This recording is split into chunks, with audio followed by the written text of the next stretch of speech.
बिस्मिल्लाहिर्रहमानिर्रहीम। बेटे उम्मीद करता हूँ आप सब खैरियत से होंगे, अच्छे होंगे, खुश होंगे और खूब प्रैक्टिस कर रहे होंगे एंट्री टेस्ट की, जितनी ज़्यादा आप कर सकते हैं, और मैक्सिमम एमसीक्यू सॉल्व कर रहे होंगे, क्योंकि ये चीज़ सबसे ज़्यादा मैटर करती है कि आपने एमसीक्यूज़ की प्रैक्टिस कितनी की है। आज का जो हमारा लेक्चर, आज हम पढ़ेंगे chapter number 3 motion and force, जो कि बहुत इंपॉर्टेंट चैप्टर है। मैंने हमेशा एंट्री टेस्ट में इसमें से कम 2 एमसीक्यू आते देखे हैं। ऐसा तो हो ही नहीं सकता इसमें से एमसीक्यू ना आए, कम से कम इसमें 2 एमसीक्यू लाजमी आते हैं। मोशन एंड फोर्स को आज हम प्रॉपर्ली डिस्कस करेंगे। स्टार्ट करते हैं फर्स्ट टॉपिक से। और मैं अगेन आपको यही कह रहा हूँ कि पास पेपर के एमसीक्यूज आपने डाउनलोड कर लेने हैं। पास पेपर्स के एमसीक्यूज आप डाउनलोड करें और उसकी प्रैक्टिस करते जाएं, ताकि जितनी ज़्यादा प्रैक्टिस करते जाएंगे उतना जो है ना वो आपके लिए बेहतर है और आपका कॉन्फिडेंस लेवल ज़्यादा होता जाएगा। फर्स्ट टॉपिक है डिस्टेंस। मोशन एंड फोर्स में जो फर्स्ट टॉपिक हम डिस्कस करते हैं दैट इज डिस्टेंस। कि डिस्टेंस क्या होता है। देखिए डिस्टेंस क्या है, आप बड़े सिंपल वर्ड में कह सकते हैं कि total length of the path, जो भी किसी पाथ की टोटल लेंथ है उसके लिए आप वर्ड यूज करते हैं डिस्टेंस। डिस्प्लेसमेंट को आप किस तरह डिस्कस करते हैं। डिस्प्लेसमेंट के लिए आप कहते हैं कि मिनिमम डिस्टेंस बिटवीन 2 पॉइंट्स, कोई भी 2 पॉइंट्स के दरमियान में जो मिनिमम डिस्टेंस लेंगे वो हमेशा डिस्प्लेसमेंट होगा। तो टोटल एंड डिस्टेंस, मिनिमम जो आपके पास डिस्टेंस है उसको आप डिस्प्लेसमेंट कह रहे हैं। एक जनरल, ये सबको ये बातें पता होती हैं। देखें डिस्टेंस का जो यूनिट है, अगर हम इसके यूनिट की बात करते हैं तो वो हमेशा मीटर होता है। डायमेंशन आप इसकी एल से रिप्रेजेंट करते हैं। और सबसे मेन चीज़ ये कि डिस्टेंस एक स्केलर क्वांटिटी होती है। डिस्प्लेसमेंट की अगर आप बात करें तो डिस्प्लेसमेंट जो है ये एक वेक्टर क्वांटिटी होती है। डिस्प्लेसमेंट का भी यूनिट, अगर हम सिमिलैरिटी की बात करें, यूनिट इसका भी मीटर होता है और डायमेंशन इसकी भी जो है वो आप एल से ही रिप्रेजेंट करते हैं। अब मेन चीज़ ये कि आप, ये तो एक जनरल बातें हैं जो आप सब बच्चों को पहले से ही पता होंगी, मतलब इसमें क्या क्या आता है। अब हम आते हैं इनके एमसीक्यूज़ के ऊपर। बिल्कुल एक सिंपल कॉन्सेप्ट से स्टार्ट करते हैं। देखिए अगर मैं एक एमसीक्यू से स्टार्ट करूं, मैं अगर कहता हूं कि एक बॉडी जो है वो स्ट्रेट लाइन में मूव कर रही है। अगर एक बॉडी स्ट्रेट लाइन में मूव करती है तो आप सब बच्चों को पता होना चाहिए, जैसे मैं कहता हूं अगर मैं एक स्ट्रेट लाइन में मूव करता जा रहा हूं, ट्रांसलेटरी मोशन कर रहा हूं, स्ट्रेट लाइन के केस में डिस्टेंस और डिस्प्लेसमेंट आपस में इक्वल होते हैं। इसी तरह से अगर एक बॉडी किसी कर्व्ड पाथ में मूव कर रही है, सपोज एक बॉडी ने इस तरह से मूव किया, ये कर्व्ड पाथ, इसको आप ए कह लें, इसको आप बी कह लें, एक बॉडी कर्व पाथ में मूव कर रही है, तो इस केस में ये डिस्टेंस है और ये डिस्प्लेसमेंट है। इसका मतलब कर्व्ड पाथ के केस में डिस्टेंस जो है वो ग्रेटर होगा डिस्प्लेसमेंट से। तो 2 चीजें पहले हमने डिस्कस की। अब हम एमसीक्यू पे आते हैं कि अगर एक बॉडी स्ट्रेट लाइन में चलेगी तो डिस्टेंस और डिस्प्लेसमेंट इक्वल होंगे। अगर एक बॉडी कर्व्ड पाथ में मूव करेगी तो डिस्टेंस जो है वो डिस्प्लेसमेंट से ज्यादा होगा, ग्रेटर होगा। अगर आपसे ये पूछा जाता कि एमसीक्यू में आप ये बता दें, जो कि एमसीक्यू है, कि डिस्प्लेसमेंट टू डिस्टेंस रेशो क्या होगी। Displacement to distance ratio option आपके पास है लेस देन 1, बीटा ऑप्शन आपके पास ग्रेटर देन 1, चार्ली ऑप्शन है less than equal to 1, delta option है ग्रेटर देन इक्वल टू 1। अब चूंकि मैं पहले ही बता चुका हूं कि डिस्टेंस और डिस्प्लेसमेंट इक्वल भी हो सकते हैं और डिस्टेंस डिस्प्लेसमेंट से ज्यादा भी हो सकता है। अब वो कह रहे हैं डिस्प्लेसमेंट टू डिस्टेंस। देखिए अगर दोनों इक्वल होंगे तो 1 के इक्वल आएंगे।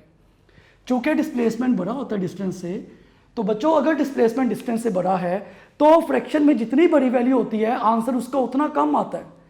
तो चूंकि फ्रैक्शन में बड़ी वैल्यू है, डिस्टेंस बड़ी वैल्यू है, तो इसका मतलब इसका आंसर जो आपके पास है वो लेस देन इक्वल टू 1 आएगा। इस केस में जो राइट ऑप्शन आपके पास वो चार्ली ऑप्शन होगा, लेस देन इक्वल टू 1। ये इसका राइट ऑप्शन है, चार्ली इज राइट ऑप्शन। इसी तरह से एक और एमसीक्यू हम डिस्कस करते हैं। अगर मैं कहता हूं कि मुझे ये बताएं कि एक बॉडी पॉइंट पी से चलना शुरू करती है और मूव करके दोबारा पॉइंट पी पे आ जाती है, मीन्स कि एक रेवोल्यूशन पूरी करती है। इस केस में डिस्टेंस कितना होगा और डिस्प्लेसमेंट कितना होगा। दोबारा सुने, एक बॉडी ने एक रेवोल्यूशन पूरी की, मीन्स के पॉइंट पी से बॉडी चली, मूव करके दोबारा पॉइंट पी पे वापस आ गई, तो इस केस में डिस्टेंस और डिस्प्लेसमेंट कितना होगा। बच्चों इस केस में जो डिस्टेंस है वो 2πr के इक्वल होगा, क्योंकि एक पूरी रेवोल्यूशन हुई। पूरी रेवोल्यूशन का मतलब आप जिस पॉइंट से चले उसी पॉइंट पे वापस आ गए। तो ये सर्कमफ्रेंस के इक्वल होता है, डिस्टेंस इस केस में 2πr, और डिस्प्लेसमेंट चूंकि वो मिनिमम वैल्यू होती है तो डिस्प्लेसमेंट जीरो होगा, क्योंकि एक बॉडी जहां से चली है उसी पॉइंट पे वापस आ गई है, तो डिस्प्लेसमेंट डेफिनेटली जीरो होगा इस केस में। तो उम्मीद करता हूं कि डिस्टेंस और डिस्प्लेसमेंट आपको क्लियर हो रहे होंगे, आपको कौन सा पता चल रहा होगा। नेक्स्ट अब हम डिस्कस करते हैं इस केस में एक और एमसीक्यू को। अगर मैं यहां पे डिस्कस करूं, अगर मैं कहता हूं कि इस तरह से आपसे पूछा जाए कि एक बॉडी सर्कुलर पाथ में मूव की और मूव करके वो बॉडी ए से बी की तरफ आ गई। सपोज किया कि एक बॉडी सर्कुलर पाथ में मूव कर रही है और मूव करते करते वो बॉडी ए से बी की तरफ आ जाती है। इस तरह से आती है कि सेमी सर्कल बनाते हैं, ये देखो सेमी सर्कल, ये सेमी सर्कल बना है। दोबारा सुनो कि एक बॉडी सर्कुलर पाथ में मूव करते हुए ए से बी की तरफ आ गई, उसने सेमी सर्कल फॉर्म किया। अब आपसे पूछा जाए कि डिस्प्लेसमेंट टू डिस्टेंस रेशियो क्या होगी। ऑप्शन आपके पास अल्फा ऑप्शन है π/2, बीटा ऑप्शन है 2/π, चार्ली ऑप्शन है पाई, डेल्टा ऑप्शन है 0। अब इस तरह के एमसीक्यू को कैसे सॉल्व करेंगे? देखो इस केस में एक बॉडी सर्कुलर पाथ में मूव कर रही है, लेकिन मूव ऐसे उसने किया कि उसने सेमी सर्कल फॉर्म किया। अगर उसने सेमी सर्कल फॉर्म किया, सेमी सर्कल का मतलब ये है कि हाफ सर्कल इस तरफ है, हाफ सर्कल इस तरफ है।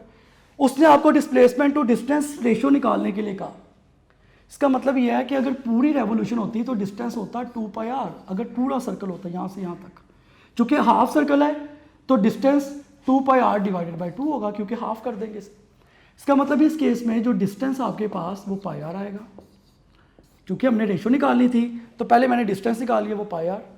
अब मैं डिस्प्लेसमेंट निकालूंगा। डिस्प्लेसमेंट कैसे निकलेगा? देखो एक बॉडी ए से बी की तरफ आ रही है, यहां से यहां तक। जो मिनिमम चेंज है, मिनिमम जो इसका डिस्टेंस है, उसी को आप डिस्प्लेसमेंट कहते हैं। ए से बी तक ये डायमीटर बन रहा है, तो डायमीटर इस केस में जो डिस्प्लेसमेंट है ये डायमीटर के इक्वल होगा। और डायमीटर आप कैसे निकालते हैं? डायमीटर निकालने का फॉर्मूला ये होता है कि r is equal to d/2। अगर मैं यहां से डायमीटर की वैल्यू निकालता हूं तो ये वैल्यू मेरे पास 2r के इक्वल आएगी। इसका मतलब ये बड़ी मेन चीज है कि हाफ सर्कल जब फॉर्म होता है तो उस केस में डिस्टेंस πr होता है और डिस्प्लेसमेंट जो है वो 2r के इक्वल होता है। इसका मतलब है कि जब आप इसकी रेशियो लोगे डिस्प्लेसमेंट टू डिस्टेंस, अब सॉल्व कर लो। डिस्प्लेसमेंट टू डिस्टेंस, डिस्प्लेसमेंट की वैल्यू 2r, डिस्टेंस की वैल्यू आपके पास जो है इस केस में वो πr, r से कैंसिल आउट हो गया, तो 2/π इसका राइट ऑप्शन होगा। तो आप देख लें इसका जो राइट ऑप्शन बन रहा है वो बीटा ऑप्शन है। तो ये सारा कॉन्सेप्ट आपको पता होना चाहिए, हर चीज पता होनी चाहिए कि किस तरह से आप क्या वैल्यूज जो है वो फाइंड आउट कर सकते हैं या क्या क्या चीजें होती हैं आपके पास।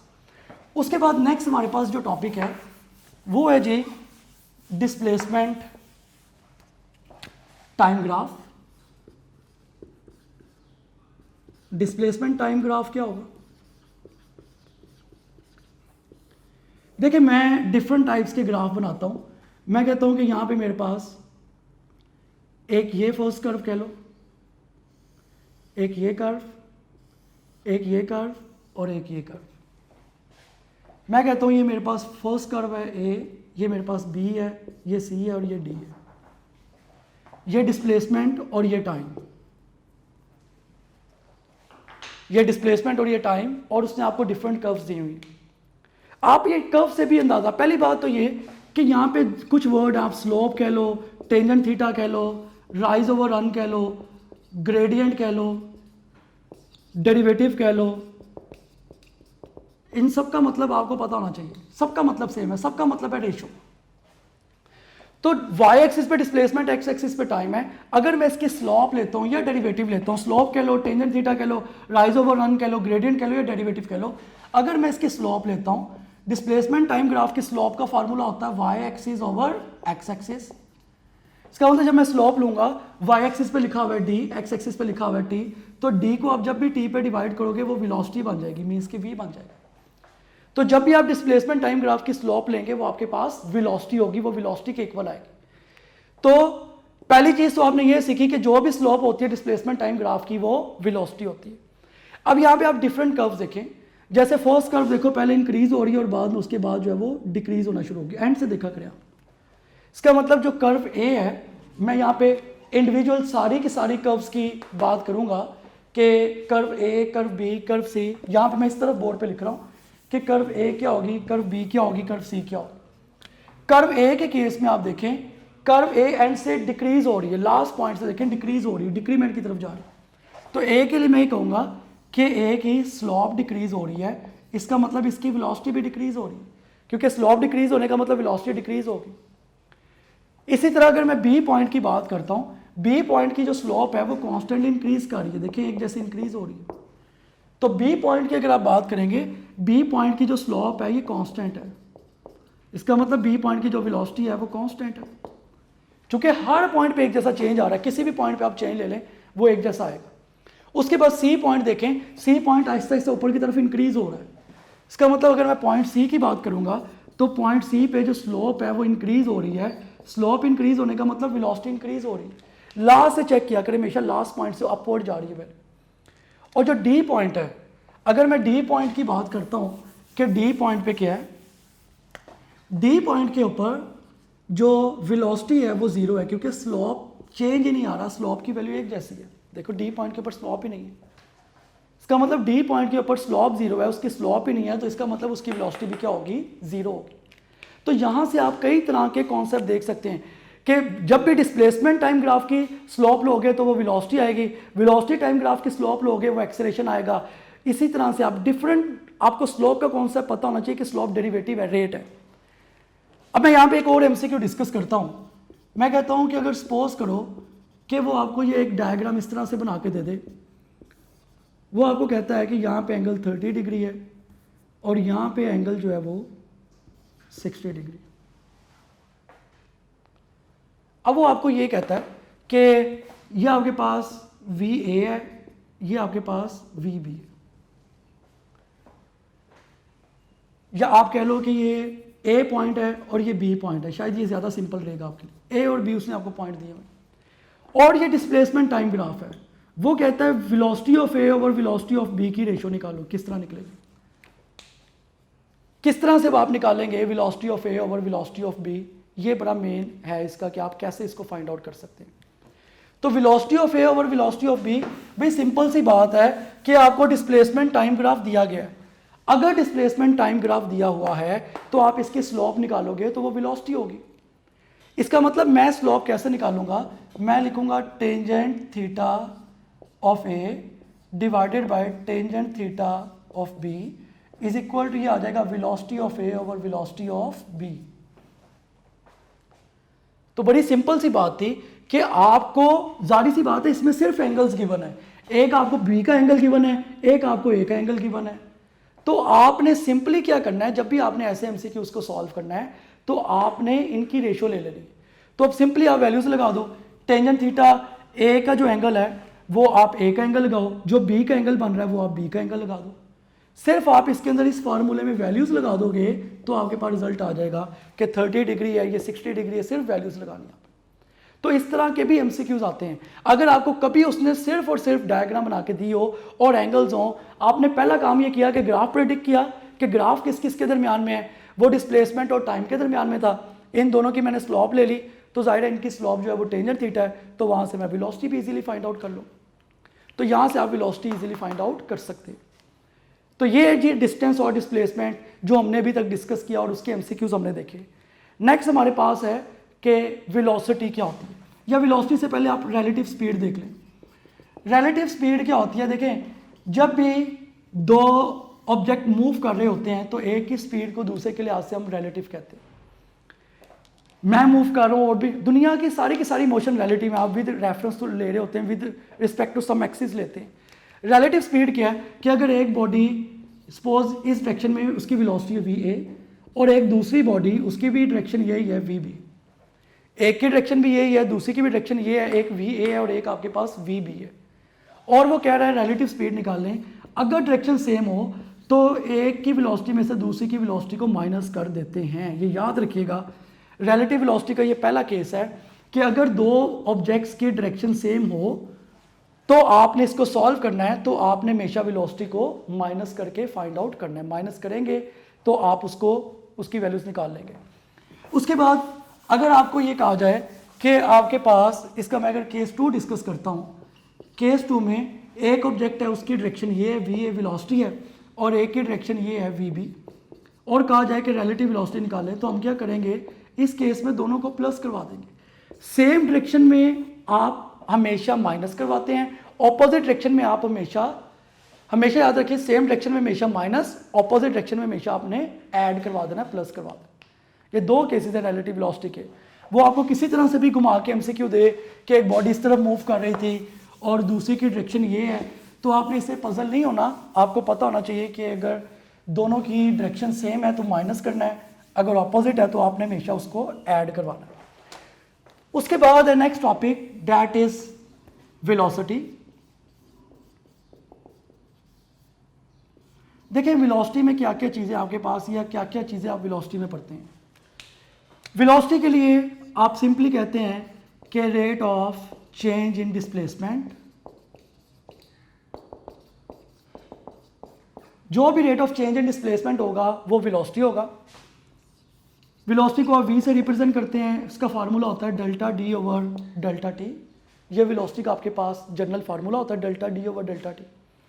यूनिट इसका आप सबको पता है, मीटर पर सेकंड होता है, और डिमेंशन इसकी जो है वो LT पावर -1 होती है, और वेलोसिटी एक वेक्टर क्वांटिटी है। ये आप सबको इन चीज़ों का पता है, ये आप सब पढ़ चुके हैं इस केस में, ये सारी चीज़ें आपके माइंड में हैं। वेलोसिटी भी आप अगर इसके टाइप्स की बात करते हैं वेलोसिटी की, तो इसके टाइप्स में number 1 is uniform velocity, second जो है वो वेरिएबल वेलोसिटी होती है, और थर्ड जिसको आप बोलते हैं वो आपके पास एवरेज वेलोसिटी। यूनिफॉर्म वेलोसिटी नाम से क्लियर है, यूनिफॉर्म। अगर किसी बॉडी के डिस्प्लेसमेंट में इक्वल इंटरवल्स ऑफ टाइम में इक्वल चेंज आएगा तो वो यूनिफॉर्म वेलोसिटी होगी। अगर इक्वल इंटरवल्स ऑफ टाइम में इक्वल चेंज नहीं आएगा वो आपके पास वेरिएबल वेलोसिटी होगी। तो यूनिफॉर्म वेलोसिटी में आप कहते हैं कि equal change in equal intervals of time, variable में आप कहते हैं कि इक्वल इंटरवल्स के अंदर जो चेंज है वो इक्वल इंटरवल्स ऑफ टाइम में इक्वल नहीं है, मतलब इक्वल इंटरवल का चेंज नहीं आता, इस केस में इक्वल चेंज नहीं होगा। ये तो हो गई एक जनरल सी बातें जो आप सब बच्चों को पहले से ही पता थी। अब हम आते हैं इसके ग्राफ की तरफ। इसका ग्राफ आपने किस तरह सॉल्व करना है। देखिए ग्राफ का जो पहला कंक्लूजन है, आपके पास कोई भी एक वेलोसिटी टाइम ग्राफ है, ये आपके पास वेलोसिटी है, ये एक टाइम है, कोई भी एक ग्राफ है आपके पास, इसको आप पॉइंट ए कह लें। वेलोसिटी टाइम ग्राफ के दो कंक्लूजन्स जो हैं वो आपको क्लियर पता होने चाहिए। अगर मैं कहता हूं कि एरिया ऑफ वीटी ग्राफ, जो भी वेलोसिटी टाइम ग्राफ का एरिया होगा, एरिया का मतलब ये होता है कि जैसे आप ये ट्रायंगल बना लें, ये इसका एरिया, ये जो भी वेलोसिटी टाइम ग्राफ का एरिया होगा ये हमेशा आपको डिस्टेंस प्रोवाइड करेगा, ये आपको पता होना चाहिए। वेलोसिटी टाइम ग्राफ का एरिया हमेशा डिस्टेंस देता है, ये बड़ा मेन पॉइंट है कि जब भी आपने वेलोसिटी टाइम ग्राफ निकालना है उसका एरिया आपको डिस्टेंस ही प्रोवाइड करेगा। अगर मैं यहां पे कहता हूं, ये तो वेलोसिटी टाइम ग्राफ का एरिया हो गया जो कि डिस्टेंस प्रोवाइड कर रहा है। अगर मैं कहता हूं स्लोप ऑफ वीटी ग्राफ, के वेलोसिटी टाइम ग्राफ की जो स्लोप है ये आपको क्या देगी, तो आंसर होगा एक्सेलरेशन। ये दो अलग अलग बातें हैं। वेलोसिटी टाइम ग्राफ का जब भी आप एरिया निकालते हैं तो आपके पास डिस्टेंस आता है, जब भी वेलोसिटी टाइम ग्राफ की आप स्लोप निकालते हैं तो आपके पास एक्सेलरेशन आता है। इसको मैं एक एमसीक्यू से अब डिस्कस करता हूं कि एक मैं सिंपल सा कोई एमसीक्यू यहां पे डिस्कस करता हूं आपसे। पेपर में अक्सर इसके एमसीक्यू आ जाते हैं। मैं कहता हूं कि आपके पास ये एक ग्राफ है, ये वैल्यू 0 है, इसको आप 5 कह लें, ये 10 है, ये 20 है, दरमियान में 15 और ये वैल्यू भी 10 है। ये वेलोसिटी और ये टाइम ग्राफ, वो कहता है डिस्टेंस निकालें। वेलोसिटी टाइम ग्राफ दिया हुआ है और वो कह रहा है डिस्टेंस निकालें, तो बड़ी सिंपल सी चीज़ है जो मैं आपको पहले ही बता चुका हूँ कि आपने सिंपली यहाँ पे करना है कि एरिया ऑफ वीटी ग्राफ, जो भी वीटी ग्राफ का एरिया है वो हमें क्या प्रोवाइड करेगा, डिस्टेंस। इसका मतलब मैं इसका एरिया निकालता हूं, ये वाला हिस्सा भी एरिया और ये वाला भी एरिया, इसमें एक ट्रायंगल बन रही है और एक आप रेक्टेंगल कह लें, ठीक है। तो आप इसको सॉल्व कैसे करेंगे कि distance is equal to area of triangle plus area of rectangle, rectangle बना लें। जितनी डायग्राम बन रही हूं, अगर 3 डायग्राम्स बनती मैं तीनों का एरिया निकालता, 4 बनती चारों का निकालता, 10 डायग्राम्स होती मैं 10 का एरिया निकालता। तो 2 डायग्राम से मैंने दोनों का एरिया निकालना कि area of triangle plus area of rectangle. Solve कैसे करोगे, यहां पे डिस्टेंस आएगा आपके पास हाफ, ट्रायंगल का मतलब क्या होता है, बेस इंटू हाइट। देखो इसकी बेस कितनी है, यहां से लेके यहां तक 10 और हाइट कितनी है 10, ये आ जाएगा हाफ 10 इंटू 10। ये एरिया ऑफ ट्राइंगल आ गया, क्योंकि फार्मूला होता है हाफ, बेस है बच्चों इसकी 10 और हाइट इसकी कितनी है 10, प्लस ये रेक्टेंगल है। रेक्टेंगल के एरिया का फार्मूला क्या होता है, लेंथ इंटू विड्थ। मेन चीज़ ये है कि 20 में से आपने 10 को माइनस करवाना, इतने हिस्से की लेंथ लेनी है आप। तो आप इसको करोगे 10 मल्टीप्लाई बाय 10। जब इसको आप सॉल्व करोगे ये आपके पास होगा 5 इंटू 10 होगा आपके पास 50 प्लस 100, तो इसका आंसर कितना बन जाएगा आपके पास 150 इज राइट ऑप्शन। इस तरह के एमसीक्यू को जब भी वो एरिया आपको निकालने के लिए, जब भी उसने आपको वीटी ग्राफ दिया है और वो कह रहा है डिस्टेंस निकालने, तो एक्चुअली इसका मतलब ये है कि आपने उस केस में उसका एरिया निकालना है। उम्मीद करता हूं ये आपको ये क्लियर हो गया होगा, ये वाला इसका कॉन्सेप्ट। अब नेक्स्ट देखें, जो कि मैं इस तरफ लिख रहा हूं। नेक्स्ट ये है कि एवरेज स्पीड क्या होती है। अगर हम स्पीड को डिस्कस करें कि एवरेज स्पीड क्या होती है, एवरेज स्पीड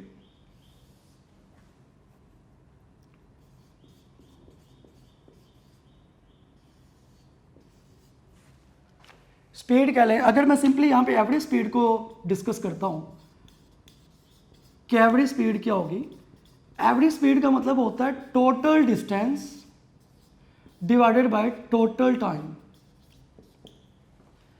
टोटल डिस्टेंस को आप टोटल टाइम पे डिवाइड कर दें, that is average speed. Simple speed होती है distance over time, average speed होगी total distance divided by total time. ये आपके पास एवरेज स्पीड का फॉर्मूला। इसका मतलब जनरली आप लिखते हैं v is equal to S over T. Speed भी एक स्केलर क्वांटिटी है, स्पीड का यूनिट भी मीटर पर सेकेंड है, इसके डायमेंशन LT-1 है, ये सारी चीजें आपको ऑलरेडी पता है। अब इसके हम केसेस डिस्कस करते हैं, जो सबसे मेन चीज है केसेस।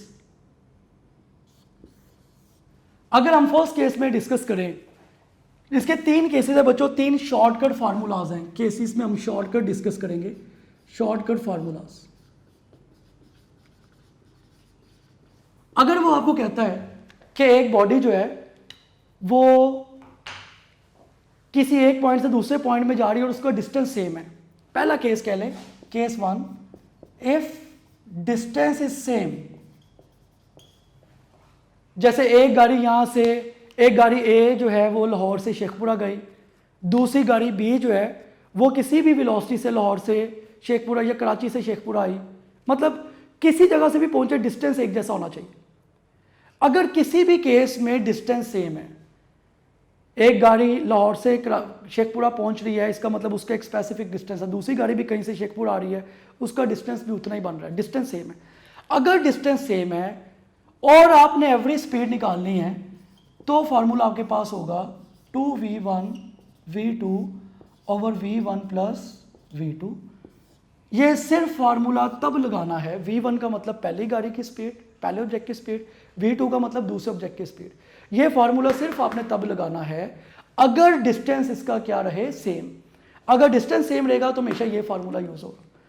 केस 2 में आप देखें, अगर हम कहते हैं कि टाइम सेम है, टाइम सेम होने का मतलब है कि एक ऑब्जेक्ट ए से बी की तरफ गया, दूसरा सी से बी की तरफ गया, दोनों ने टाइम सेम लिया, 10 मिनट्स लिए, या दोनों ने 15 मिनट्स लिए, या दोनों ने 7 मिनट्स लिए। अगर टाइम सेम है, कंडीशन ये है, अगर टाइम सेम है तो एवरेज स्पीड निकालने का फार्मूला होता है v1 plus v2 divided by 2। याद रखें पहला केस है डिस्टेंस का, अगर डिस्टेंस सेम है तो ये फार्मूला, अगर टाइम सेम है तो ये वाला फार्मूला, कि टाइम सेम होने की वजह से V average is equal to V1 plus V2 divided by 2, ये फार्मूला होगा। तीसरा केस है अगर हम कहते हैं कि वेलोसिटी सेम है, अगर कभी भी ऐसा हो कि वेलोसिटी सेम हो,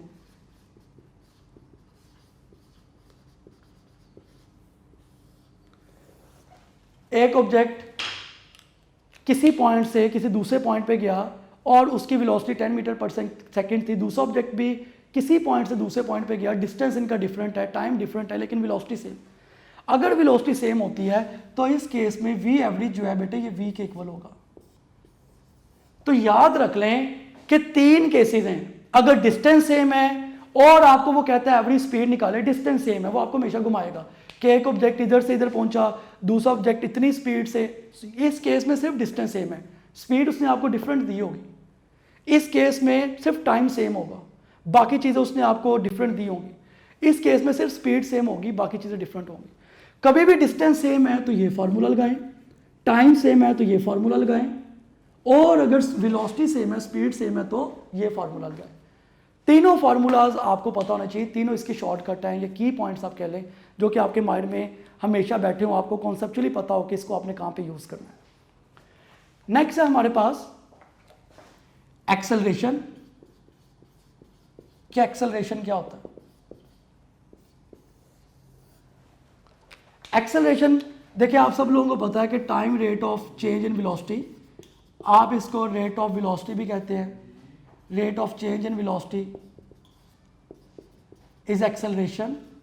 इसका जो यूनिट आपके पास वो मीटर पर सेकेंड स्क्वायर होता है, इसकी जो डायमेंशन है वो LT पावर -2 होगी, और एक्सेलरेशन भी एक वेक्टर क्वांटिटी। ये सारी चीज़ें आपको पता होनी चाहिए, ये सारी चीज़ें आप हमेशा एज इट इज यूज़ करते हैं। एक्सेलरेशन का जो फार्मूला आपके पास वो होता है VF minus VI divided by T। ये आपके पास एक्सेलरेशन का जनरल फार्मूला। अगर आपसे पूछा जाए कि rate of change in acceleration, तो आप क्या बताएंगे? बहुत से बच्चों के पास इसका आंसर नहीं होगा। पूछा जाए कि rate of change in displacement क्या होता है तो velocity, rate of change in velocity क्या होती है तो acceleration, rate of change in acceleration क्या होता है, तो बहुत से बच्चों के पास अक्सर इसका आंसर नहीं होता। तो rate of change in acceleration बेटे आपको हमेशा प्रोवाइड करता है जर्क। इसके लिए आप वर्ड यूज करते हैं दैट इज जर्क, कि जब भी आप एक्सेलरेशन का रेट लेंगे वो हमेशा आपको जर्क प्रोवाइड करेगा, वहां पे बॉडी को एक झटका लगता है, जर्क होता है। इसी कॉन्सेप्ट के बेस के ऊपर आप कई तरह की क्वेश्चन ऑफ मोशंस यूज करते हैं, कई तरह की, जो आपके पास 3 तरह की तो बेसिक हैं जो हमेशा हम यूज करते हैं, बाकी उसी से ड्राइव की जाती हैं, मीन्स कि उसी को चेंज किया जाता है। अगर मैं इक्वेशन ऑफ मोशन की बात करता हूँ, फर्स्ट इक्वेशन ऑफ मोशन जो आप यूज करते हैं वो होती है VF is equal to VI plus AT। Second equation of motion आपके पास है S is equal to VIT plus half AT square. Third है आपके पास 2AS is equal to VF square minus VI square. ये 3 तरह की बेसिक इक्वेशन ऑफ मोशन है। इसमें एक ही जगह आप G लगाते हैं जब आप ग्रेविटी की बात करें, अगर ग्रेविटी के अगेंस्ट जा रहे हैं तो -G, अगर ग्रेविटी की तरफ आ रहे हैं तो +G। इन सारी क्वेश्चन में एक ही जगह आप G यूज़ करते हैं। ये 3 तरह की क्वेश्चन ऑफ मोशन है जो आपने बार बार पढ़नी है, जो यूज़ होंगी बार बार। अब इन इक्वेशन ऑफ मोशन में मैं इनको यूज़ करते हुए एक MCQ आप बच्चों से डिस्कस करता हूँ। मैं कहता हूँ कि अ बॉडी इज ड्रॉप्ड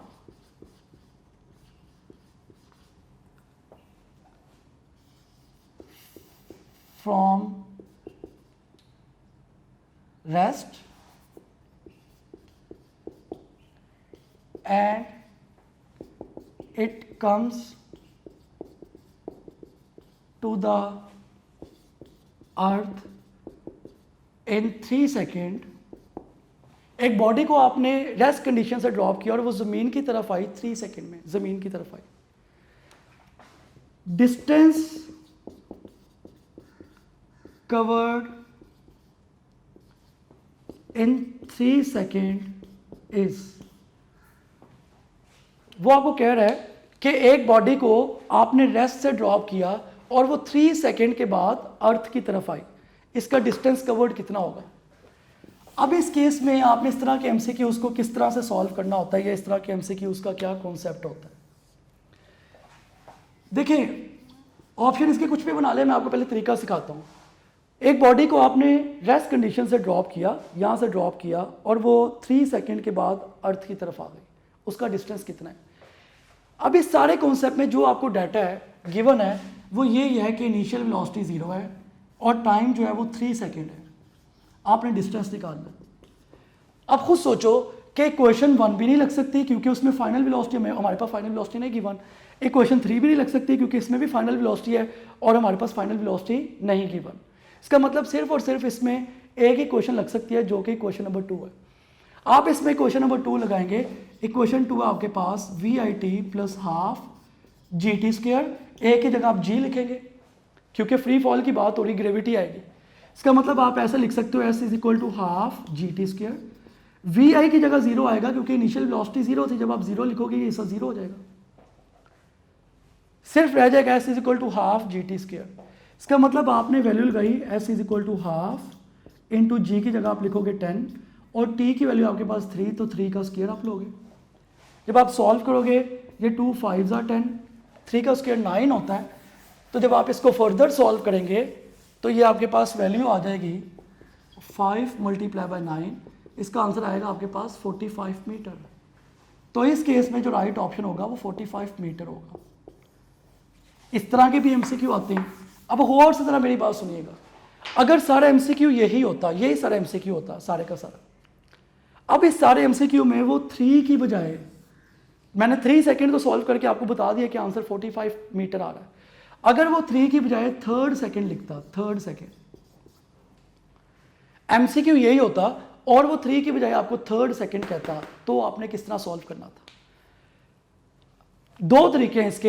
एक तरीका तो ये देखें, अगर वो 3rd सेकेंड की बात करता, for 3rd second, 3rd second का मतलब होता है कि 3 सेकेंड पूरे नहीं हुए, ये बड़ा मेन डिफरेंस है। अगर वो 3 सेकेंड कहता है तो इसका मतलब 3 सेकेंड पूरे हो गए।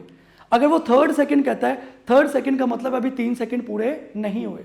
अगर 3 सेकेंड पूरे नहीं हुए इसका मतलब बॉडी दूसरे और तीसरे सेकेंड के दरमियान में है। 3rd का मतलब होता है 3 सेकेंड, जैसे 4th सेकेंड का मतलब 4 सेकेंड कंप्लीट हो गए। 4th का मतलब क्या है कि बॉडी तीसरे और चौथे सेकेंड के दरमियान में। तो जब आप इसको सॉल्व करोगे फॉर 3rd सेकेंड तो आपने डिस्टेंस किस तरह से निकालना है, S3 - S2, मतलब पहले वैल्यू 3 रखें जो कि 45 आई है, फिर S2 निकालें। एक तरीका तो ये है सॉल्व करने का, फिर मैं आपको इसका शॉर्टकट भी बताता हूँ, पहले ये समझ लें। आप पहले S2 निकालो, यही फार्मूला। S2 कैसे निकालोगे, हाफ GT², S2 की वैल्यू आपके पास आएगी हाफ, G की वैल्यू आपके पास 10, अब T की वैल्यू आप लोगे 2, चूंकि 2 सेकेंड के लिए जाहिर है 3rd सेकेंड में निकालना, तो फार्मूला लिखा है कि 3 रख के वैल्यू सॉल्व करें -2, क्योंकि इनके दरमियान वाला हिस्सा 3rd सेकेंड बताता है। T की वैल्यू आप 3 रखोगे, 3 के लिए वैल्यू आ गई हुई, अब आप 2 रखोगे वैल्यू। जब आप सॉल्व करोगे ये 5 × 4 कितना होगा आपके पास 20 मीटर। तो देखो 3rd सेकेंड का डिस्टेंस कितना आएगा मेरे पास 45, 3 सेकेंड का 45 था -20, ये मेरे पास आंसर आ जाएगा 25। इसका मतलब 3rd सेकेंड का जमीन, देखो जमीन आसमान का फर्क है। 3 सेकेंड का डिस्टेंस कवर्ड है 45 मीटर, 3rd सेकेंड का जो डिस्टेंस है वो कितना आ रहा है 25 मीटर। अब इसका शॉर्टकट देख लो, ये याद रखना है 3 सेकेंड अलग चीज़ है, 4 सेकेंड अलग है, 4th अलग है। शॉर्टकट अगर आपको कभी भी 3rd आता है, 3rd के लिए आपने शॉर्टकट मेथड क्या लगाना है, ये शॉर्टकट आपने क्या यूज करना है। शॉर्टकट मेथड क्या होगा, शॉर्टकट मेथड आपने क्या यूज करना है 3rd के लिए, ये फार्मूला होता है VIT प्लस G/2 2n - 1, ये शॉर्टकट। जैसे मैं यही एमसीक्यू सॉल्व करता हूं 3rd second, for 3rd second के लिए डिस्टेंस हमने बताना है कितना आएगा। अब डायरेक्ट सॉल्व करो, देखो इनिशियल वेलोसिटी तो 0 है, ये सारा हिस्सा 0 हो गया, ये सारा हिस्सा 0, ये शॉर्टकट फार्मूला है। 3rd 4th कुछ भी आएगा, ये शॉर्टकट है। ये हिस्सा तो 0 हो गया, अब ये वैल्यू आपके पास आ गई G/2 × 2n - 1, ये आपके पास वैल्यू आएगी जी की जगह आप लिखोगे 10 डिवाइडेड बाई 2 टू एन की वैल्यू है 3 यानी कि थर्ड सेकेंड -1 सॉल्व कर लो 5 और ये आपके पास होगा 6 -1 5 मल्टीप्लाई बाय 5 ये कितना होगा 25 मीटर। आप खुद चेक कर लो कि थर्ड सेकेंड को जब मैंने इस तरीके से सॉल्व किया तब भी आंसर 25 मीटर आया था। जब मैंने डायरेक्ट शॉर्टकट फार्मूला लगाया केपीके मेथड मींस कि शॉर्टकट मेथड, जब मैंने शॉर्टकट मेथड लगाया तो ये आंसर आया मेरे पास। तो शॉर्टकट बेहतर है क्योंकि शॉर्टकट से आपके पास वहां पे इतना टाइम तो नहीं होगा, आपने डायरेक्ट ये फार्मूला लगाना है और आप इसका आंसर सॉल्व कर लेंगे। तो ये था जी डिस्टेंस और आपने किस तरह से थर्ड सेकेंड या फोर्थ सेकेंड या फोर्थ सेकेंड को कवर करना होता है। उम्मीद करता हूँ ये आपको इसका शॉर्टकट और ये चीज़ें समझ आ गई होंगी और आपने इसको एब्जॉर्ब भी कर लिया होगा। नेक्स्ट है हमारे पास बेटे न्यूटन लॉस कि न्यूटन लॉस क्या है या न्यूटन लॉस को आप किस तरह पढ़ते हैं। न्यूटन लॉस में हमारे पास क्या क्या चीज़ें हैं, अब हम उसको डिस्कस कर लेते हैं। देखिए अगर मैं बात करता हूँ यहाँ पे फर्स्ट लॉ की, यहाँ पे मैं डिस्कस करता हूँ सेकेंड लॉ को और यहाँ पे थर्ड लॉ को, third law of motion. First law जो है इसने फोर्स का कॉन्सेप्ट दिया था, concept of force. Second law जो है इसने ड्राइव किया था, ड्राइव फोर्स या रिलेशन ऑफ फोर्स। जो थर्ड लॉ है, थर्ड लॉ में उसने पेयर ऑफ फोर्सेस का कॉन्सेप्ट दिया था। पहला जो फर्स्ट लॉ था वो को फोर्स का कॉन्सेप्ट दिया था, सेकेंड ने ड्राइव किया था और थर्ड जो था वो पेयर ऑफ फोर्सेस था। इसका मतलब ये बड़ी मेन चीज़ है। सेकेंड लॉ में आपको पता ही है कि F is equal to m a का कॉन्सेप्ट यूज किया जाता है। फर्स्ट लॉ को आप लॉ ऑफ इनर्शिया भी बोलते हैं और आपको पता है इनर्शियल फ्रेम की अगर मैं बात करता हूं, inertial frame of reference, inertial frame of reference को आप इसके लिए वर्ड यूज करते हैं नॉन एक्सेलरेटेड, क्योंकि इनर्शियल फ्रेम ऑफ रेफरेंस में न्यूटन लॉज वैलिड होते हैं और न्यूटन लॉज या तो रेस्ट की बात करते हैं या यूनिफॉर्म वेलोसिटी की बात करते हैं। इनर्शियल फ्रेम ऑफ रेफरेंस में एक्सेलरेशन जीरो होता है, हमेशा याद रखना। अगर नॉन इनर्शियल कहता तो एक्सेलरेशन कभी भी जीरो ना होता। सेकेंड लॉ फोर्स को ड्राइव करता है और F is equal to m a का कॉन्सेप्ट देता है। Pair of forces, third law हमेशा पेयर ऑफ फोर्सेस का कॉन्सेप्ट देता है। थर्ड लॉ ने हमें बताया था कि फोर्सेस का पेयर होता है। थर्ड लॉ यही हमें बताता है कि एक्शन और रिएक्शन कभी भी सिंगल बॉडी पर नहीं होते। आप जब भी एक्शन और रिएक्शन की बात करेंगे, एक्शन और रिएक्शन कभी भी सिंगल ऑब्जेक्ट के ऊपर, सिंगल बॉडी के ऊपर नहीं एग्जिस्ट करते। पॉसिबल ही नहीं है कि एक्शन और रिएक्शन सिंगल बॉडी पर लगे। ये न्यूटन के तीनों लॉज हैं जो मैंने बोर्ड पे लिखे। नेक्स्ट है हमारे पास नेक्स्ट टॉपिक जिसको हम डिस्कस करने लगे हैं, दैट इज मोमेंटम।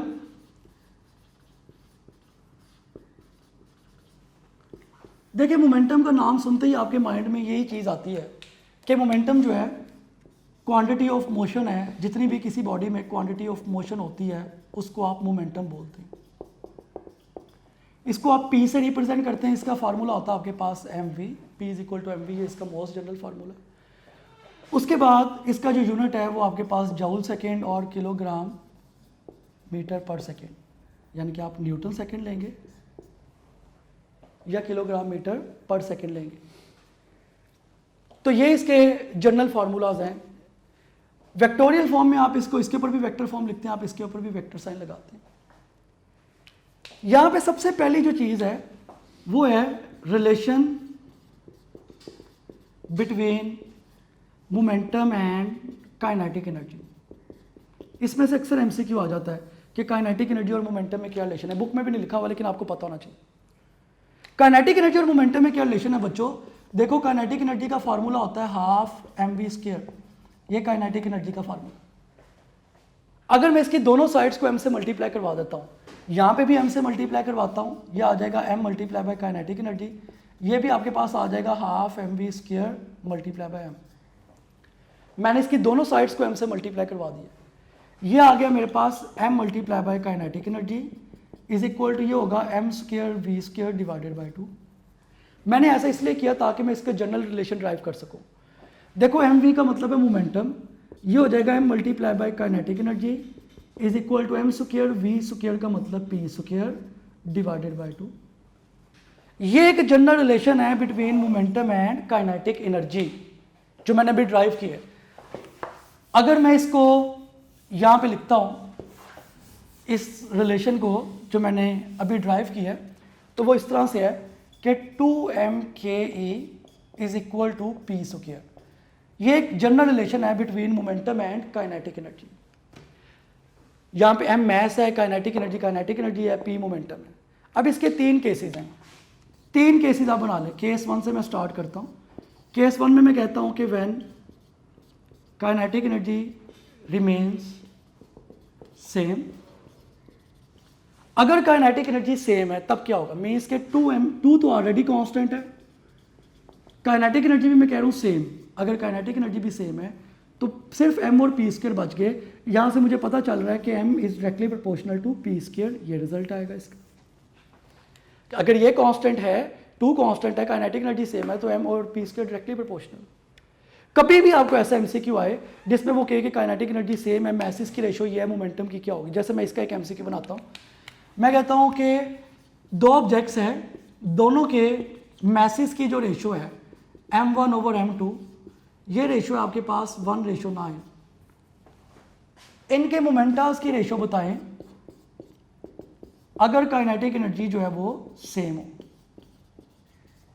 इस तरह के भी एमसीक्यू आते हैं कि 2 ऑब्जेक्ट्स के मैसेज की ये रेशो है, मोमेंटास की रेशो बतानी है, काइनेटिक एनर्जी अगर सेम हो। तो किस तरह आपने सॉल्व करना है, आपने वही वाला कॉन्सेप्ट, ये जो फार्मूला मैंने बनाया कि अगर काइनेटिक एनर्जी सेम है तो m directly proportional to p square. Solve करोगे, रेशो लोगे तो m1 over m2 is equal to p1 square over p2 square. अब देखो m1 ओवर m2 की वैल्यू है 1:9, 1/9 is equal to p1 over p2 की आपने वैल्यू निकालनी। दोनों तरफ स्क्वायर रूट ले लो, यहाँ पे भी और यहाँ पे भी। सॉल्व करेंगे, स्क्वायर और स्क्वायर रूट कैंसिल आउट हो जाएंगे, तो p1 ओवर p2 जो है ये आपके पास इक्वल आ जाएगा 1:3 की। ये इसका राइट ऑप्शन होगा। तो इस तरह के भी एमसीक्यूज आते हैं। सेकंड इसमें कॉन्सेप्ट ये है कि अगर आपसे ये पूछा जाए, सेकंड केस में, केस 2 आप कह लें, केस 2 में ये है कि अगर मैसेज सेम हो, इफ मैसेज आर सेम, अगर मैसेज सेम है देन क्या होगा। अगर मैसेज सेम है तो देखो 2 ऑलरेडी कांस्टेंट, मैस भी कांस्टेंट हो गया। इस केस में kinetic energy is directly proportional to p square, ये रिलेशन बनेगा। इसको सॉल्व किस तरह करोगे, ये बन जाएगा kinetic energy 1 over kinetic energy 2 is equal to p1 square over p2 square. इस केस में ये फार्मूला बनेगा। थर्ड केस देख लो। थर्ड केस में अगर मैं कहता हूं मोमेंटम कांस्टेंट है, केस 3, केस 3 में क्या है, इफ मोमेंटम इज कांस्टेंट, यानी कि सेम है मोमेंटम। अगर मोमेंटम कांस्टेंट है मींस कि ये p कांस्टेंट है, 2 ऑलरेडी कांस्टेंट, m और काइनेटिक एनर्जी मल्टीप्लाई हो रहे हैं। जब 2 चीजें मल्टीप्लाई होती हैं तो वो इन्वर्सली प्रोपोर्शनल होती है, मींस कि इस केस में ये होगा m inversely proportional to kinetic energy. जब आप इसको सॉल्व करोगे तो इस तरह से आएगा m1 over m2 is equal to kinetic energy 2 over kinetic energy 1। ये इसका रिलेशन बनेगा। तो मोमेंटम और काइनेटिक एनर्जी का जो रिलेशन है वो मैंने आप बच्चों को बता दिया कि वो किस तरह से है या उसमें क्या क्या मेन चीज़ें हैं जो आपने करनी थी। नेक्स्ट अब देखें, नेक्स्ट हमारे पास क्या चीज़ें हैं। एक इसमें रिलेशन होता है मोमेंटम का विद फोर्स, वो ये होता है कि rate of change in momentum जो है वो अप्लाइड फोर्स के इक्वल होता है। कभी भी मुझे ऐसा एमसीक्यू आ जाए जिसमें मोमेंटम का चेंज उसने दिया हो तो मैं आसानी से फोर्स निकाल सकता हूं, मुझे पता उसमें कोई परेशानी वाली बात ही नहीं, वो इजीली आप कर सकते हैं। तो ये सारी चीजें आपको पता होनी चाहिए। इसी में है जी इंपल्स। देखिए इंपल्स क्या होता है, मैं यही फॉर्मूला लिख रहा हूं, delta p over delta t is equal to F. ये डेल्टा टी से डिवाइड हो रहा है, इधर आके मल्टीप्लाई होगा, ये हो जाएगा F cross delta t is equal to delta p. F cross delta t, इसको आप बोलते हैं इंपल्स। इंपल्स जो है वो चेंज इन मोमेंटम के इक्वल होगा। इसका मतलब इंपल्स क्या होता है, आप एक कंडीशन का नाम है इंपल्स। अगर किसी बॉडी पे थोड़ी देर में बहुत ज़्यादा फोर्स लग जाए तो उसको आप बोलते हैं इंपल्स। कोई भी आपके पास बॉडी है उस पर आप थोड़ी देर में बहुत ज़्यादा फोर्स अप्लाई कर देते हैं, या मतलब रैपिड एक्शन के लिए आप वर्ड, जैसे उसने बुक में कॉन्सेप्ट दिया है कि अगर एक बैट्समैन जो है वो हिट करता है, रैपिडली हिट करता है किसी बॉल को, तो जाहिर सी बात है उस केस में जो आप टर्म यूज़ करते हैं दैट इज़ इम्पल्स, उसको आप इम्पल्स बोलते हैं। इम्पल्स की और मोमेंटम की दोनों के यूनिट्स भी सेम और इनकी डिमेंशन भी सेम हो। नेक्स्ट है हमारे पास law of conservation of momentum.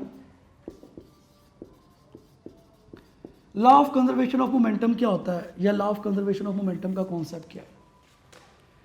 Law of conservation of momentum, पहली बात तो ये है कि आइसोलेटेड सिस्टम को डिस्कस करता है। इसमें आप हमेशा आइसोलेटेड सिस्टम को ही लेते हैं। आइसोलेटेड सिस्टम का मतलब ये होता है नो एक्सटर्नल एजेंसी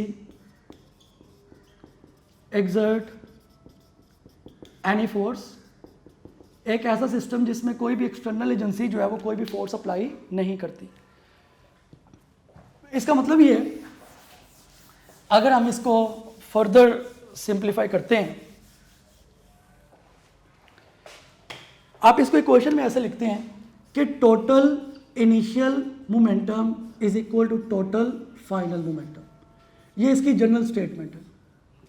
आप इसको ऐसे भी लिखते हैं m1v1 plus m2v2 is equal to m1v1 dash plus m2v2 dash. ये इसकी जनरल इक्वेशन है।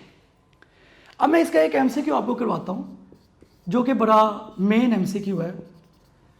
इस तरह से एक दफ़ा स्टेटमेंट आई कि a shell of mass m moving with velocity v is suddenly explodes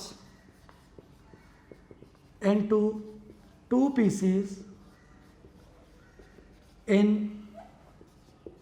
such a way that m by fourth part remain stationary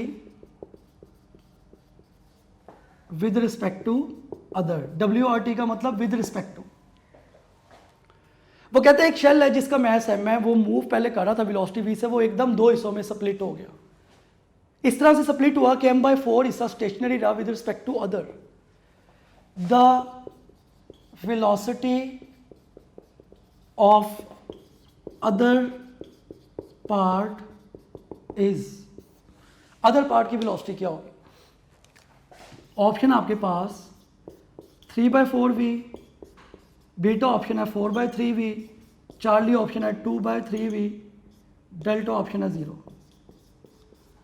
अब पहले इस एमसीक्यू के सेंस को समझें।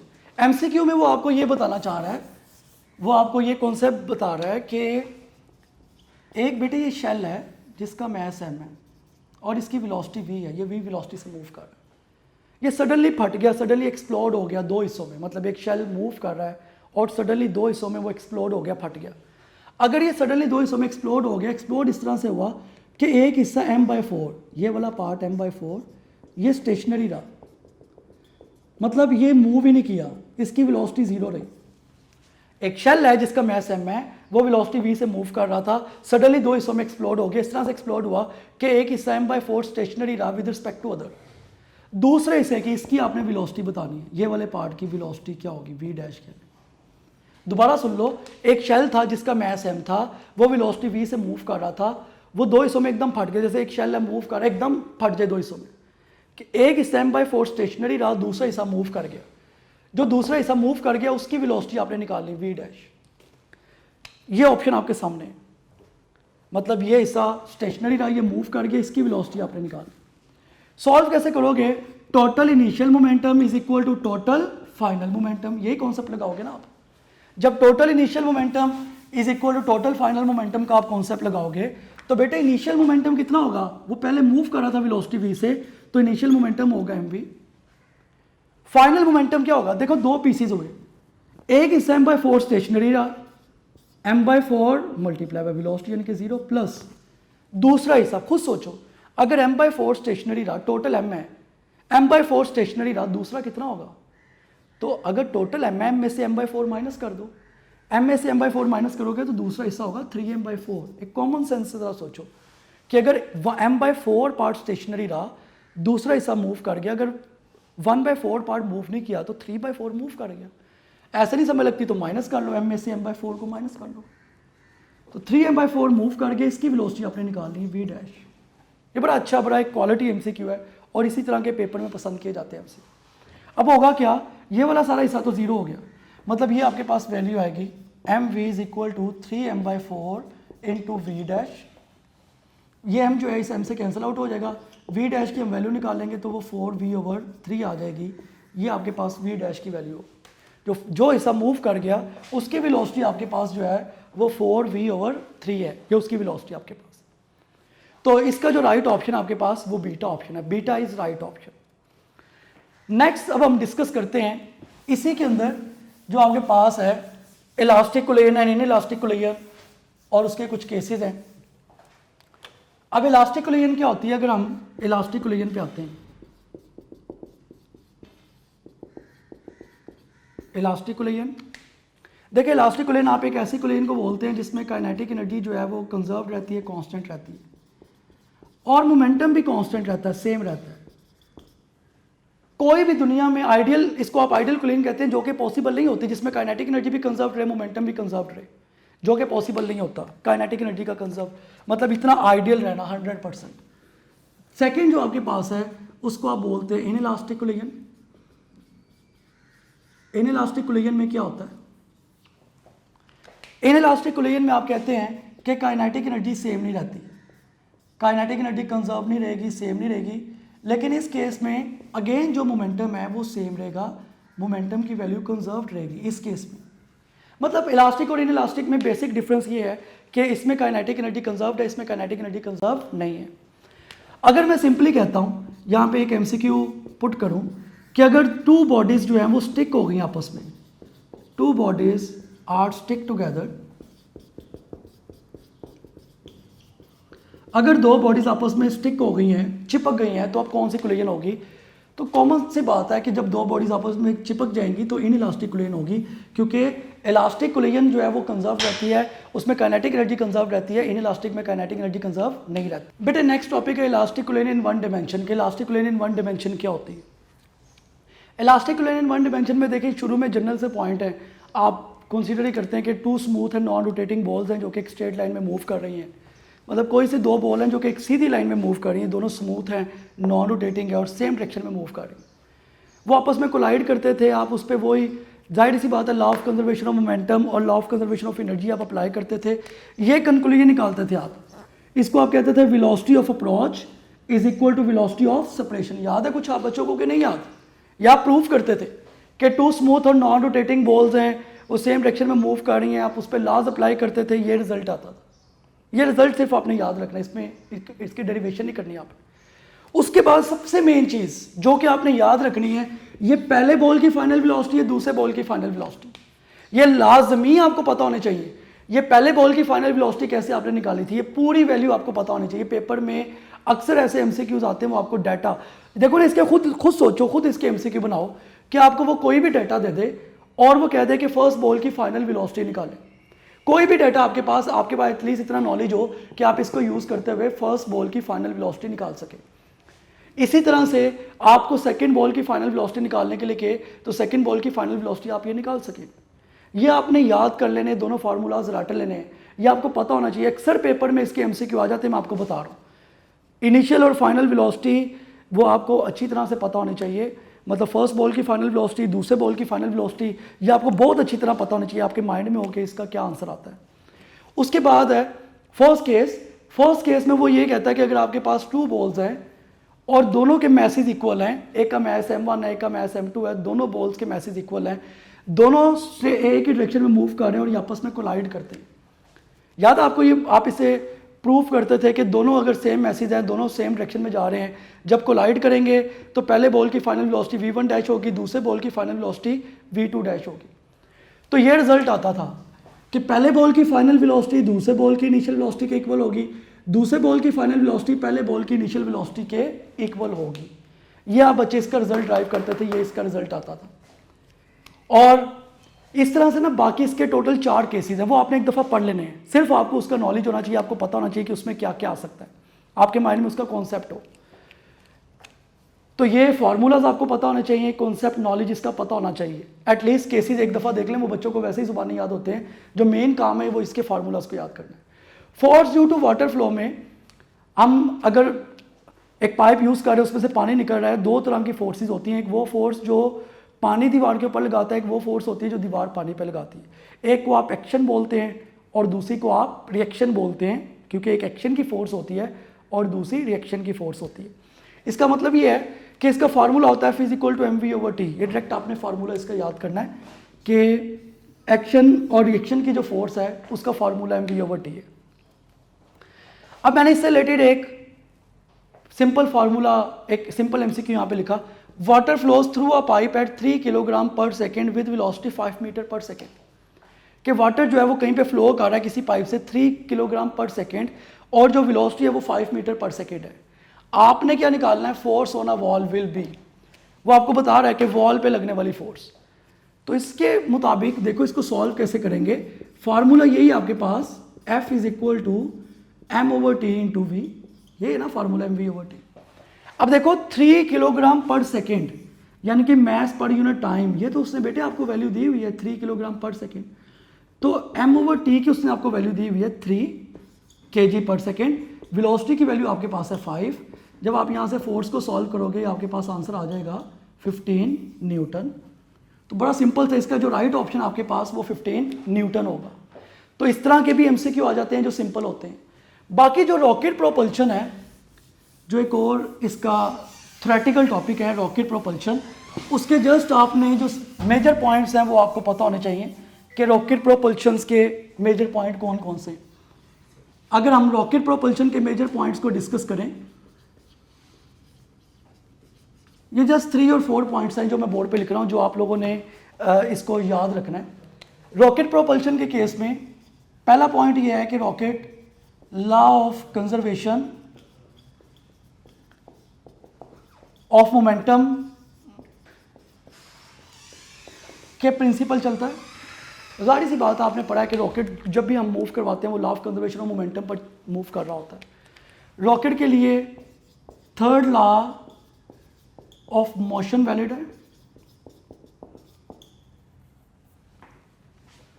सबसे मेन चीज ये कि 80% ऑफ मास जो रॉकेट का है ये फ्यूल पर कंसिस्ट करता है।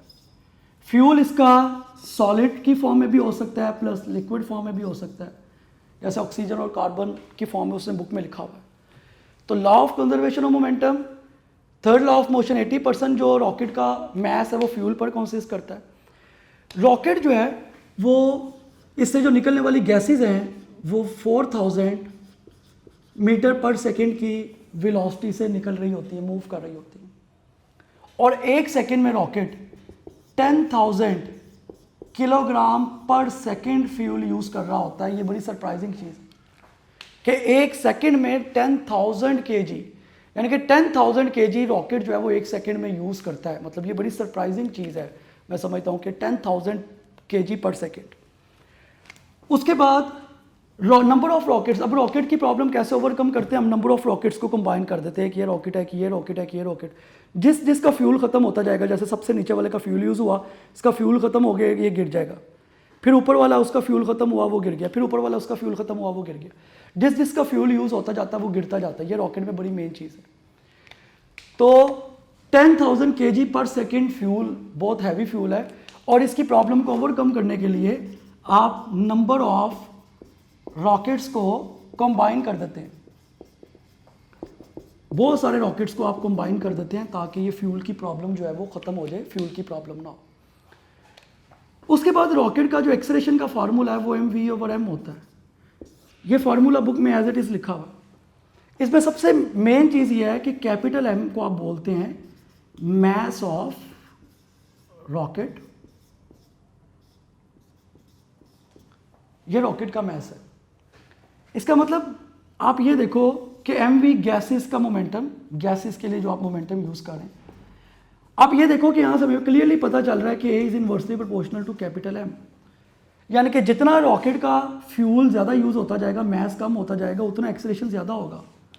मतलब जितना रॉकेट ज़्यादा उसका फ्यूल बर्नट होता जाएगा, उतना उसका मैस कम होता जाएगा और एक्सेलरेशन उतना ज़्यादा होगा। अब थ्रस्ट उतनी ज़्यादा होगी, उतना स्पीड से वो मूव करेगा, उतना एक्सेलरेशन ज़्यादा होगा। तो रॉकेट के केस में जो आपको सबसे मेन चीज़ पूछी जा सकती है वो इसका फार्मूला है। बाकी क्योंकि ई कैट में कभी भी इस तरह के जो है ना वो स्टेटमेंट टाइप क्वेश्चन नहीं आते, ई कैट में हमेशा इसी फॉर्मेट पे क्वेश्चंस आते हैं। इसके फार्मूला को मतलब ये एम वी गैसेस का मोमेंटम है, कैपिटल एम जो है ये रॉकेट का मैस है। तो ये आपको चीज़ें पता होनी चाहिए। और बच्चों इसकी मैक्सिमम प्रैक्टिस, जितनी आप प्रैक्टिस कर सकते हैं उतनी कम है। मैक्सिमम प्रैक्टिस करें, आपको मैक्सिमम चीज़ें आती हैं। तो इंशाल्लाह ताला अब हम आज का लेक्चर तो हमारा यहाँ तक ही कंप्लीट हो गया। सिर्फ एक टॉपिक इसका रह गया है, प्रोजेक्टाइल मोशन, जो कि हम चैप्टर नंबर 4 के साथ ही उसको डिस्कस करेंगे। वो हम प्रोजेक्टाइल मोशन भी करेंगे जो कि सबसे इंपॉर्टेंट टॉपिक है, और साथ ही हम चैप्टर 4 को भी स्टार्ट कर देंगे। तो बेटे आज का जो आपका काम है वो यहाँ तक किया, आपने इसको अच्छी तरह से करना है। और प्लीज़ इसकी आप जितनी प्रैक्टिस हो सकती है वो करें, जितनी मतलब आप जितना मैक्सिमम इसको प्रैक्टिस कर सकते हैं वो आप करें, आपका उतना फ़ायदा होगा, उतना कॉन्सेप्ट ज़्यादा क्लियर होगा। पास पेपर के MCQs लास्ट में ऐड करें। तो इंशाल्लाह ताला फिर अब नेक्स्ट लेक्चर में मुलाकात होगी। तब तक इसके MCQs प्रैक्टिस कर लें। मैं अगेन यही कह रहा हूँ कि मैक्सिमम MCQ प्रैक्टिस कर लें। तब तक अल्लाह हाफ़िज़।